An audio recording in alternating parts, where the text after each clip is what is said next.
Fala, minha nação tricolor, sejam muito bem-vindos a mais um vídeo aqui no canal Meu Bahia. Hoje é sábado, hoje tem Bahia em campo enfrentando a equipe do Botafogo na Arena Fonte Nova pelo Campeonato Brasileiro, e no vídeo de hoje eu quero trazer informação sobre um problemão que o Bahia vai ter para este confronto e também para os próximos jogos. Falar com vocês também sobre o Super Mundial de Clubes, né, de 2019. Tem muita gente comentando sobre um post que acabou viralizando do ranking, né, da Libertadores ali da Conmebol, visando o próximo confronto do Super Mundial de Clubes, vencendo os próximos torneios, e o Bahia está em segundo. E eu quero explicar para vocês justamente como é que funciona essa fase de classificação, como é que a gente pode conseguir vaga, e a galera mordida, o eixo não tem jeito, o Bahia tá lá em segundo, a galera já fica falando coisa. Quero comentar com vocês também sobre o mercado de transferências, isso porque tem uma informação muito importante para ser dada no vídeo de hoje, sobre 40 milhões, sobre permanência, sobre o jogador que está aqui, meia, enfim, vocês vão entender no decorrer do vídeo. Já conto muito com o teu like aqui para você poder ajudar o canal e também o nome do Esporte Clube Bahia. É muito importante que você, torcedor, faça isso, além, claro, de se inscrever, para que você possa ajudar a nossa comunidade a chegar a 20 mil inscritos. O meu nome é José Victor, para quem ainda não me conhece. Eu sou produtor de conteúdo aqui do Meu Bahia e também estudante de jornalismo. E vamos começar logo esse vídeo para a gente não perder tempo falando justamente sobre o problemão que eu falei para vocês que a gente vai ter para este confronto de hoje contra o Botafogo, mas também para os próximos jogos, né? No meio de semana já tem Nacional, por exemplo, do Uruguai pela Libertadores, já tem alguns jogos de Campeonato Brasileiro muito pesados pela frente, e eu queria comentar com vocês sobre a ausência do lateral direito Gilberto na atividade de ontem, da sexta-feira, e consequentemente a ausência do jogo de hoje também contra a equipe do Botafogo. Gilberto que sentiu na última partida contra a equipe do Paysandu. A gente tem o Santiago Arias que está fora também por lesão. Esse deve ficar aí mais ou menos mais uns 3 a 4 jogos fora, e o Bahia vai ter que se virar aí com improvisações nesse tempo. Hoje eu acredito, eu tenho quase certeza, né, que o Gabriel Xavier vai ser o escolhido para a posição, para jogar na lateral direita, e aí fazendo, né, basicamente um trio de zagueiros com o David Duarte e o Santiago Mingo. Quando o Bahia está construindo com a bola, o Gabriel Xavier se comporta como o terceiro zagueiro, dá um pouco mais de liberdade, provavelmente para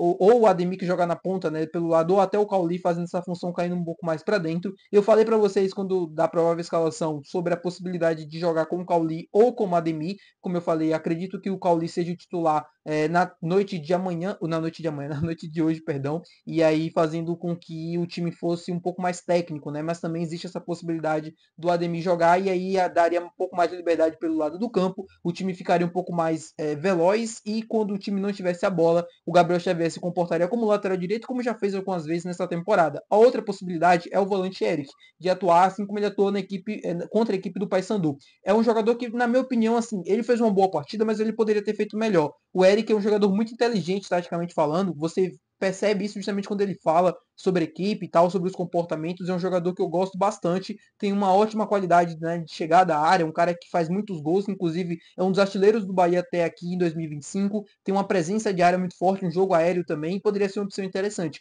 Mas como eu falei ontem, né, se a gente coloca o Eric na lateral direita, perde uma opção muito importante para o meio de campo para o decorrer da partida ali para o segundo tempo. Quando o Jean Lucas, quando o Everton Ribeiro cansar, o Eric acaba se tornando uma opção muito interessante no meio de campo. Então é melhor colocar às vezes o Eric no lugar do Jean Lucas, no lugar até às vezes do Caio Alexandre, mesmo que ele não tenha assim, ele não seja um primeiro volante de fato, mas atua com muita qualidade, do que colocar um Rodrigo Nestor, por exemplo, que é um jogador que dá muita técnica, né, para o meio de campo, mas não é aquele cara tão marcador assim. E acho que é isso que deve acontecer. Ou o Gabriel Xavier ou o Eric. Ele tem a opção do Cauã Davi, né? Que é garoto da base, que fez alguns jogos, inclusive, no Campeonato Baiano, mas eu acho que para o Rogério, o Cauã Davi ainda não tem nível para atuar pelo Campeonato Brasileiro, para os principais jogos do Bahia, e eu não sei até que ponto ele entende que esse garoto está pronto. Se ele entender que esse garoto tem condições de jogar pelo menos uma partida de Campeonato Brasileiro contra o Botafogo, ele pode ser utilizado, que eu acho muito difícil de acontecer. É uma opção que ele vai ter, provavelmente vai estar no banco de reservas, caso o Gabriel Xavier seja o titular, ele deve levar o Fred, né, e junto com o Rezende, ou até mesmo o Cauã Davi,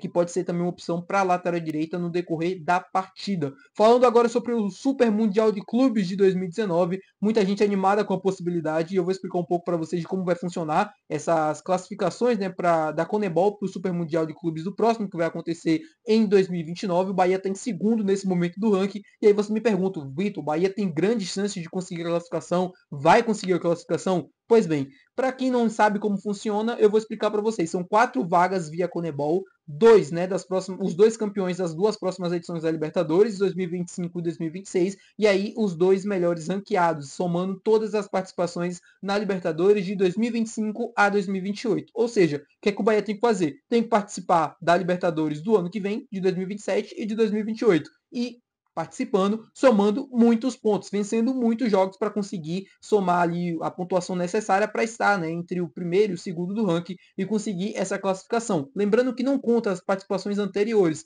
ela conta apenas as 4 edições que antecedem o Super Mundial de Clubes, ou seja, começou a contar a partir dessa temporada. O Bahia, né, tá em segundo no ranking, é o segundo melhor colocado, melhor pontuado da Libertadores dessa edição. O primeiro é o Palmeiras, segundo é o Bahia. Se terminasse hoje, se fosse apenas, né, de 2025, com os pontos de hoje, o Bahia e Palmeiras iriam disputar o Super Mundial de Clubes da próxima temporada via ranking da Conebol. Então, vamos torcer para que o Bahia, primeiro, tenha que participar de todas as edições até 2028, o que não é tão difícil de acontecer assim, convenhamos. A ideia do Bahia é justamente essa, o projeto do Bahia para que isso aconteça, o Bahia participando e conseguindo ter bons times, né, nessas edições e conseguindo fazer uma ótima pontuação em todas as suas participações, tem grandes possibilidades de participar. E tem, claro, o fato da possibilidade de ser campeão, dando vaga automaticamente. O Bahia está bem na temporada de 2025, a gente sabe que o título ainda é um sonho distante. Se eu falasse para você hoje que o Bahia é favorito a vencer, eu estaria iludindo você, torcedor, e não é isso aqui o meu papel. Eu quero ser realista sempre, mesmo que as pessoas às vezes não concordem. O Bahia não é favorito, o Bahia não está entre os top 3, top 5 para vencer. É óbvio que eu vou torcer como torcedor, óbvio que eu vou desejar muito. O Bahia está jogando futebol justamente para vencer ou para estar bem próximo disso, mas a Libertadores tem muitos fatores que não é somente futebol, não é somente parte técnica, tem história, tem todos os contextos e tal, dos adversários que também crescem nas fases finais, e isso seria um fator importante para mim, determinante. Mas, enfim, espero que vocês tenham entendido o que eu quero dizer. Quero falar agora sobre Rodrigo Nestor. Eu falei para vocês sobre a escalação e sobre a possibilidade dele atuar no meio de campo, e eu quero comentar com vocês porque um jornalista acabou revelando qual é a meta do Rodrigo Nestor para poder ser adquirido pelo Bahia em definitivo. E segundo esse jornalista, a meta seria de 25 jogos. O Rodrigo Nestor já atuou em 19 partidas com a camisa do Bahia. Ele tem uma média de minutos, mais de 45 minutos, ou seja, mais de um tempo. É um jogador que não é titular absoluto da equipe, provavelmente nos principais jogos acaba ficando no banco de reservas, mas é um cara super importante, de confiança do Rogério Ceni também, sempre está entrando, sempre está participando,